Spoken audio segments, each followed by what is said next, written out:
Jaïdara est une jeune entrepreneure malienne, diplômée en communication d'entreprise et gestion des ressources humaines, et chef d'entreprise et maintenant auteur. J'évolue dans l'humanitaire, mais depuis 10 ans. M'engager pour la cause des plus démunis, notamment les enfants, leur scolarisation, les femmes en milieu rural, les personnes âgées. Pour marquer ces 10 ans d'engagement et de dévouement, et je me suis dit, l'idéal, c'est de retracer en images, en récit, en témoignage dans un ouvrage pour mieux narrer ces 10 années, cette décennie d'engagement. Alors, Moussa et Badoumbia, je vais dire que c'est l'histoire même de Albarka, parce que tout a commencé par eux. C'est deux jeunes gens que j'ai croisés, qui faisaient le marché tout le temps par pure curiosité. J'ai voulu savoir s'ils partaient à l'école, parce que ça m'a beaucoup interpellée voir des enfants courant la semaine faire vendre des légumes au marché.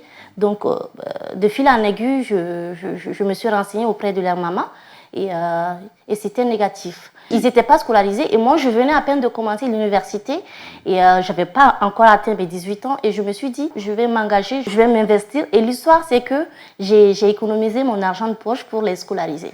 Alors, les titres, vendre le sable dans le Sahara, si vous voulez, c'est une figure de style. Voilà, c'est une métaphore que j'ai utilisée pour faire référence au contexte malien, on ne peut plus difficile et complexe.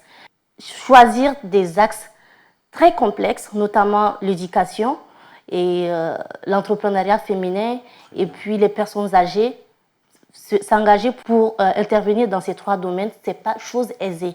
Donc, c'est ce qui fait allusion à vendre le sable dans le Sahara parce que, comme vous le savez, le Sahara, c'est la maison mère du sable.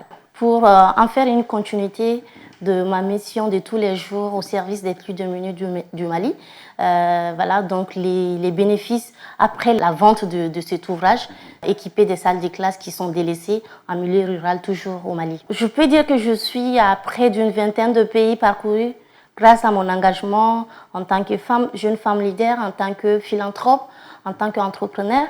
Et voilà, et effectivement, j'ai eu à avoir pas mal de prix, d'abord au Mali. En 2018, mon association Albarka a été désignée comme l'association humanitaire, la meilleure association humanitaire au Mali par le comité d'organisation de la nuit de la philanthropie.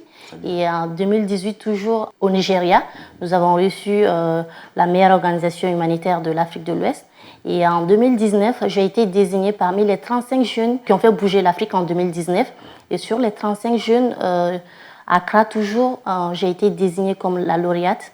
Et voilà, entre autres, nous cherchons à satisfaire les couches les plus vulnérables. Donc notamment les localités du centre, du nord. Souvent, on a des difficultés d'accès, même à acheminer les dons vers ces populations, c'est compliqué. Et il faut reconnaître qu'aussi au Mali, l'humanitaire, c'est un domaine qui n'est pas connu de tous. Souvent, on a du mal à mobiliser les fonds, les ressources nécessaires, ce qui a fait que depuis 4 ans maintenant, j'ai initié un gala de charité que nous organisons pendant chaque mois de solidarité, en mois d'octobre, et pour faire une synergie d'action avec des mécènes, des chefs d'entreprise, des opérateurs économiques, des gens qui viennent de la sous-région pour contribuer et qui nous permet de collecter des fonds à hauteur de vingtaines de millions pour la cause de l'éducation au Mali, pour la cause des femmes en milieu rural, pour la cause des personnes âgées.